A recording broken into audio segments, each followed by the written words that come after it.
In a small town nestled in the foothills, there lived a carpenter named Shankar.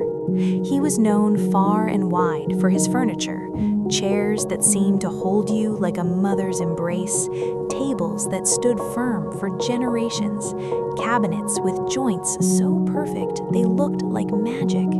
People traveled from distant cities to buy his work. Shankar had one apprentice, a young man named Arjun. Arjun was eager, enthusiastic, and full of questions.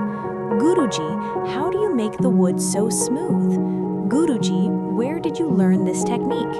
Guruji, why do you use this chisel and not that one? Guruji, how long will it take me to become as good as you? Shankar rarely answered.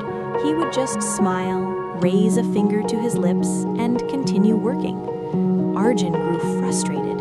Guruji, why won't you teach me? I ask and ask, but you never answer. Shankar paused. He looked at his apprentice with kind eyes. Arjun, he said softly, how can I teach you when you never stop talking long enough to learn? Arjun didn't understand. He continued his chatter, filling every silence with questions, and his work suffered. His joints were uneven, his finishes were rough, his pieces lacked the soul that Shankar's possessed.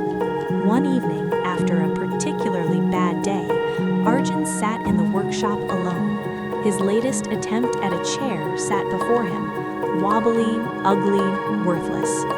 Why can't I do it? He muttered. I ask all the right questions, I watch him carefully, but my hands won't obey. He was about to leave when he noticed something. The workshop at night was different. No Shankar, no customers, no noise, just silence.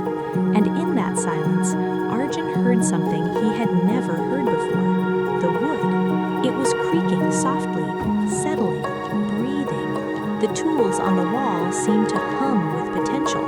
The half-finished projects around him whispered their secrets. For the first time in his life, Arjun sat in complete silence. He didn't know how long he sat there. Minutes? Hours?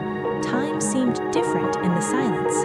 Then, almost without thinking, he picked up a piece of wood. He didn't ask questions, he didn't plan, he just felt.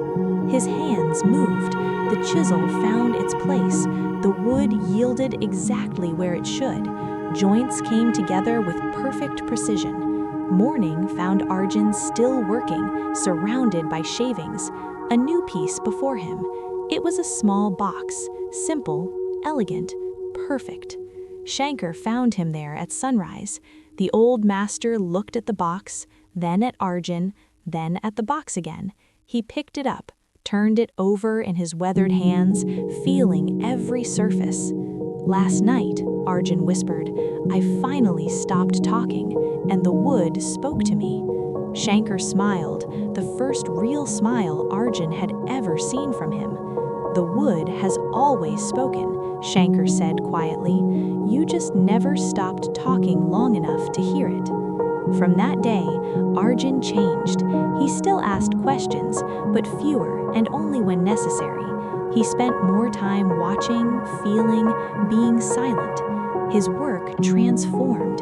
Piece by piece, his furniture began to acquire the same soul that Shankar's had. People started noticing. Customers began asking for his work too. One day, a visitor asked Arjun, What's your secret? How did you learn so fast? Arjun glanced at Shankar, who was working silently nearby. He smiled. My Guruji taught me the most important lesson. He taught me that silence is not empty. It is full of answers, but you have to be quiet to receive them. Shankar looked up, caught his apprentice's eye, and raised a finger to his lips, the same gesture he had made so many times. Arjun raised his finger too, and they both returned to their work, the workshop filled with the only thing that really matters, the sound of wood becoming art, of silence becoming wisdom. Years passed. Shankar grew old, his hands too weak to hold the chisel. On his last day in the workshop, he called Arjun to his side. You are ready, he whispered. "You have learned what most never do." Arjun knelt beside his master. "What have I learned, Guruji?" Shankar's eyes twinkled. "You have learned that the best questions are not asked, they are answered in silence. You have learned that the greatest teacher is not a person, it is the quiet space between thoughts." He pressed something into Arjun's hand, the small box Arjun had made that first silent night years ago. "I kept this," Shankar said, "to remind me that silence was never empty.